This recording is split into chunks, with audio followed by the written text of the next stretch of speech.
అబ్బాయి అమెరికా, అమ్మాయి ఆస్ట్రేలియా. నేను చెప్పనా, కొన్ని మూఢాచారాలు మినహాయిస్తే మన భారతదేశంలో కొన్ని మూఢాచారాలు ఉన్నాయి. అవి మినహాయిస్తే మన భారతదేశం లాంటి దేశం నాకు తెలిసి ఎక్కడా ఉండదు.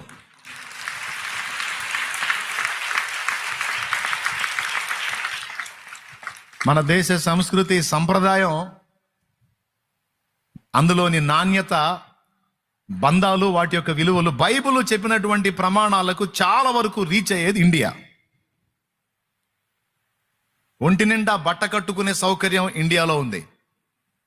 సగం సగం బట్టలు వేసుకొని కనపడితే వాళ్ళని జూలో బొమ్మలు చూసినట్టు, జంతువులు చూసినట్టు చూస్తారు. దేవుడి కృప వల్ల ఇప్పటికి కొన్ని చోట్ల పల్లెటూరికి సగం సగం మిడ్డీలు వేసుకొని పో. జూ పార్క్లో చింపాంజీని చూసినట్టు చూడకపోతే అప్పుడు అడుగు నువ్వు.